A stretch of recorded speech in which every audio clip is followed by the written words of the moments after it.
Прежде чем мы начнем сегодняшнюю историю, хочу попросить вас лишь об одной небольшой поддержке. Если вы впервые на нашем канале, подпишитесь и поставьте лайк.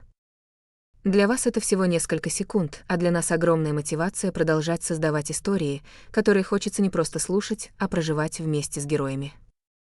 Истории, которые заканчиваются на экране, но еще долго остаются в памяти. Сегодняшняя история именно такая. Это история о времени, которая способна изменить даже самых близких людей, о решениях, принятых много лет назад, о словах, которые когда-то казались незначительными, но со временем приобрели совершенно другой смысл. О дверях, которые мы закрываем, уверены, что никогда больше их не откроем. И, конечно, это история о судьбе, потому что жизнь редко предупреждает нас перед тем, как все изменить. Иногда перемены приходят постепенно, день за днем, незаметно стирая привычное прошлое. А иногда достаточно одного звонка, одного сообщения или одного стука в дверь глубокой ночью, чтобы весь мир, который человек так долго строил вокруг себя, вдруг начал рушиться. Именно так все произошло с Эмили Картер. Ночь была удивительно спокойной. Улица почти полностью погрузилась в сон. Мягкий свет фонарей ложился на мокрый после вечернего дождя асфальт, отражаясь в небольших лужах. Ветер осторожно перебирал листья высоких деревьев, их шелест напоминал далекий шепот. Большинство домов давно погрузились во тьму. За закрытыми окнами люди спали. Кто-то смотрел последние минуты телевизионной программы, кто-то уже выключил свет и готовился к новому дню. Район жил своей привычной размеренной жизнью, но один дом все еще не спал. На самом краю улицы, в небольшом уютном доме, горел свет. Эмили стояла посреди гостиной и смотрела в окно. Небольшая лампа возле старого дивана отбрасывала на стены мягкое золотистое сияние. Этот свет был знаком ей почти столько же, сколько и сам дом. Здесь прошли десятилетия ее жизни. Здесь она смеялась, плакала, воспитывала детей, встречала праздники и переживала дни, о которых предпочитала не вспоминать. Эмили медленно вздохнула и потянулась. День был самым обычным, настолько обычным, что казалось, будто предыдущий день ничем от него не отличался, и следующий будет таким же. Но именно эта мысль иногда пугала ее больше всего. Когда-то этот дом невозможно было назвать тихим. Совсем наоборот, его стены постоянно слышали детский смех. По коридору носились дети, хлопали двери, сверху звучала музыка. На кухне кто-то спорил из-за последнего куска пирога, а старая лестница жалобно скрипела под быстрыми шагами. По утрам здесь царил настоящий хаос.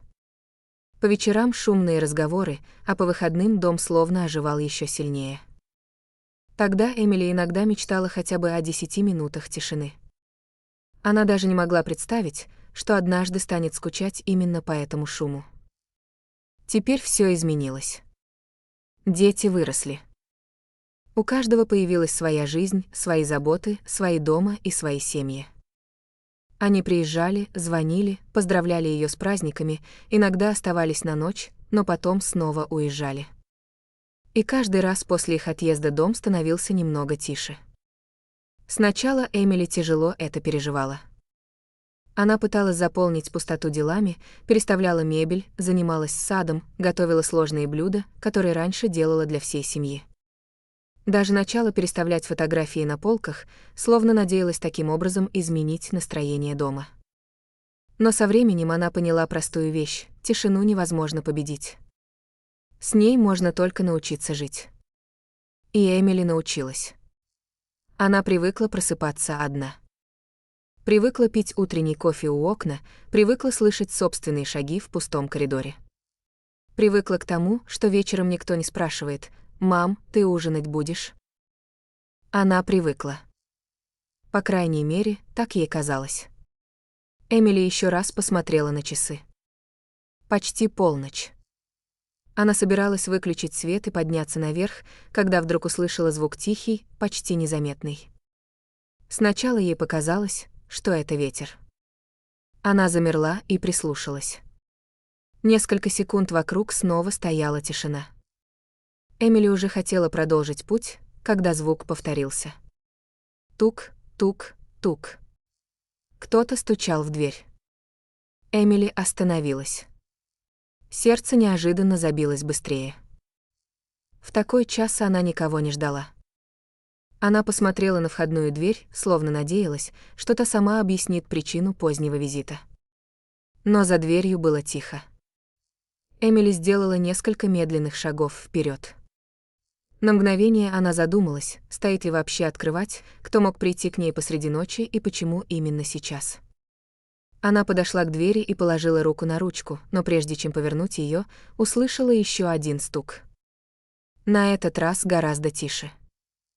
И почему-то Эмили сразу почувствовала, человек за этой дверью пришел не случайно. Она задержала дыхание, а затем открыла дверь и в ту же секунду поняла, что ее спокойная жизнь закончилась, потому что человек, стоявший на пороге, был последним, кого Эмили ожидала увидеть спустя столько лет. Эмили выключила лампу, и гостиная медленно погрузилась в полумрак. Еще один день закончился. Она уже собиралась подняться наверх,